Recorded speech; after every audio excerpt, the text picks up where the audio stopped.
Pour les enfants, les parents sont un modèle de vie. Ils sont des super-héros et tout ce qu'ils disent sont des paroles d'évangile auxquelles il faut dire Amen.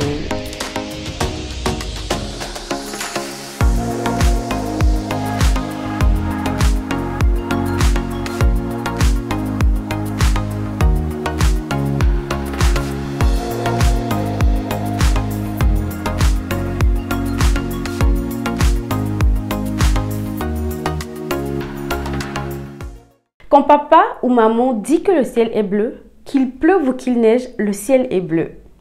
Les parents représentent nos dieux sur terre et on attend qu'ils nous sortent des paroles bienveillantes. Mais parfois, dans des excès de colère, ils peuvent causer des blessures émotionnelles que les enfants traînent jusqu'à l'âge adulte. Tu es trop bête, hein? Regardez comment il est vilain.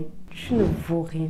Tu es la cause de tous mes problèmes. Tu ne m'apportes que malheur depuis que tu es né. Tes enfants te feront pire que ce que tu me fais vivre. Qu'ai-je fait à Dieu pour mériter un enfant comme toi? Connaissez-vous l'impact que peut avoir vos paroles dans la vie de vos enfants? Savez-vous que ces paroles blessantes à répétition vont définir à 70% leur personnalité?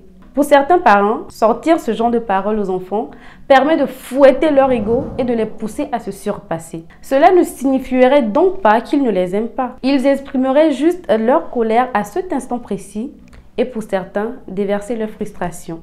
Mais ce qu'on oublie, et que les enfants ne sont nullement responsables des choix qu'ont fait leurs parents et ne devraient donc subir les retombées des dites actions. Et si vous leur transmettez plutôt vos valeurs en participant à la construction de l'estime de soi? L'enfance est le terreau de l'estime de soi qui intervient majoritairement dans les traits de personnalité positifs pour l'individu.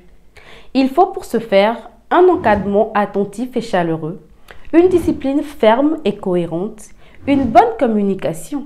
Les habitudes positives, c'est-à-dire faire confiance en encourageant les expériences de l'enfant sans lui imposer notre peur. Établir des règles et proposer des choix plutôt qu'imposer des interdits. On fait ceci dans cette situation au lieu de ceci est interdit. Partagez souvent des activités avec l'enfant et lui offrir l'attention dont il a besoin.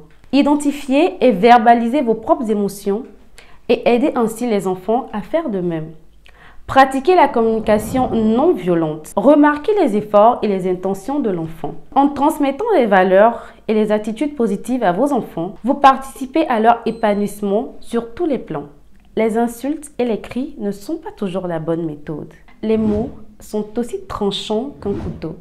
Mais les plaies sont invisibles et donc plus difficiles et plus longues à soigner. C'était Funoufa. Merci de nous rester encore fidèles pour cette deuxième saison.